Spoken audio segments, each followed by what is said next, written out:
तो उस संत ने बड़ी अच्छी बात कही। उन्होंने कहा चप्पल कितना भी बढ़िया हो, लेकिन क्या हम भगवान के मंदिर में पहनकर जाते हैं? नहीं जा सकते।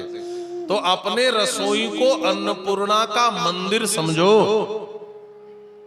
रसोई अन्नपूर्णा का मंदिर है, और यदि अन्नपूर्णा का मंदिर आपने नहीं बनाया तो आपके जीवन में शुचिता और शुद्धता हो ही नहीं सकती।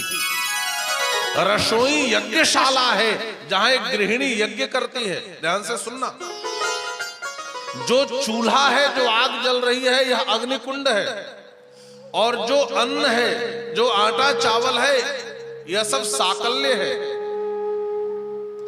और जो कलछी आदि है, यह श्रुआ है, और यज्ञ फल देता है। आप खेती रूपी यज्ञ करते हैं तो अन्न रूपी फल मिलता है। रसोई में जब पाक क्रिया रूपी यज्ञ हो तो उससे सुंदर व्यंजन का फल हमें प्राप्त होता है। और वही जब किसी के थाली में परोस दिया जाए तो व्यक्ति जब भोजन करने बैठता है तो उसका भोजन भी यज्ञ है, वो भोजन यज्ञ है। हमारे पेट की जो अग्नि है यह जठराग्नि है, हमारा पेट ही हवन कुंड है, हमारा हाथ ही श्रुआ है, और जो भी हम रोटी चावल, जो भी हम कौर खाते हैं, यही शाकल्य है। और जब हम भोजन रूपी यज्ञ करते हैं तब हमें उससे ऊर्जा मिलती है, वह उस यज्ञ का फल है। सृष्टि का क्रम भी आगे बढ़ता है। पति पत्नी का मिलन वह भी एक यज्ञ है, और उससे संतान रूपी फल की प्राप्ति होती है। यह संपूर्ण जीवन ही यज्ञमय है। यज्ञ के बिना हमारा जीवन चल नहीं सकता है। इसीलिए शुचिता की आवश्यकता होती है। रसोई की भी शुचिता चाहिए। वाल्मीकि रामायण और रामचरितमानस में एक बड़ी सुंदर बात आती है।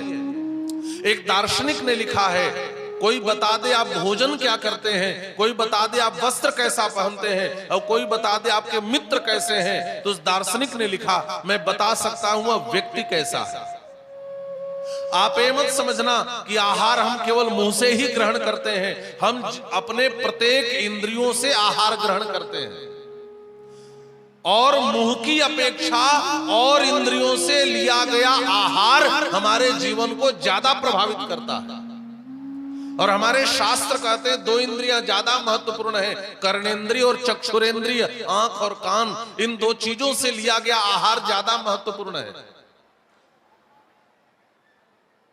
आप लोग के यहाँ पूजा पाठ होता होगा तो पंडित जी सबसे पहले आकर के स्वस्ति वाचन करते हैं। आप स्वस्ति वाचन के मंत्रों का कभी जरूर अर्थ पढ़ना।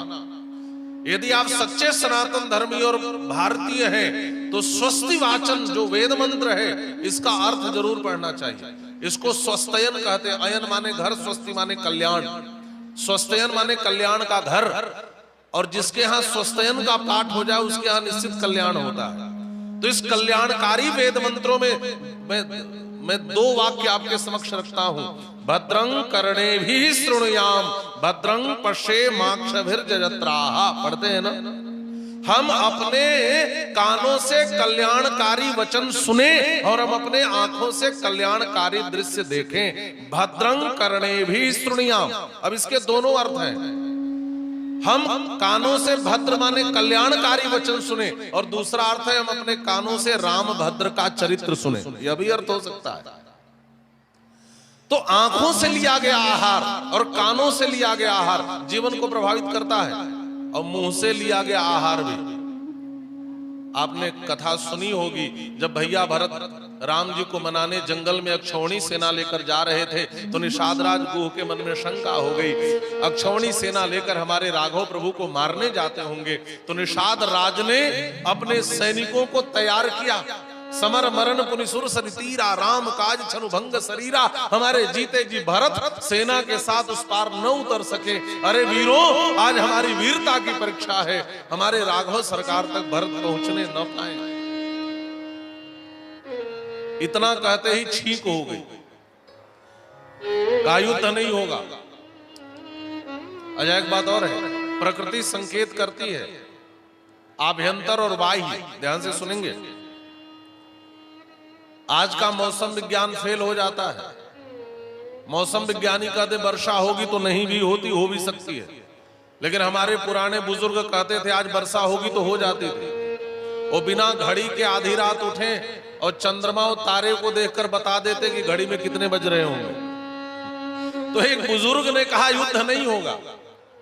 निषाद राज जी ने कहा भरत के भाव को कैसे जाना जाए? कहा किसी के भाव को जानना है, किसी के मन को समझना है तो उसके सामने भोजन रख दो। ध्यान से समझिए ना, भोजन में क्या रखे? 3 प्रकार का भोजन रखा, सात्विक, राजसी और तामसी। कंदमूल फल रखा, मृग मांस रखा और तामसी भोजन मछली रखा।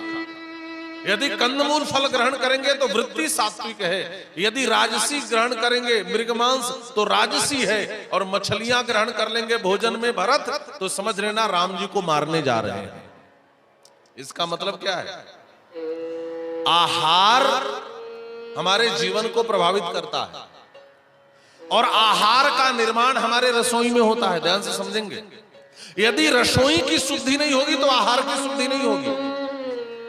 आहार की शुद्धि नहीं होगी तो पूज्य स्वामी जी के वचनों में आप रोज सुनते हैं, विचार की शुद्धि नहीं होगी, विचार की शुद्धि नहीं होगी तो व्यवहार की शुद्धि नहीं होगी, व्यवहार की शुद्धि नहीं होगी तो जीवन शुद्ध नहीं होगा, और जीवन ही जब शुद्ध नहीं होगा तो भगवान को पाने की पात्रता भी प्राप्त नहीं होगी। जहां पर मुर्दे को जलाया जाता है हमारे यहां उसे शमशान कहते हैं, और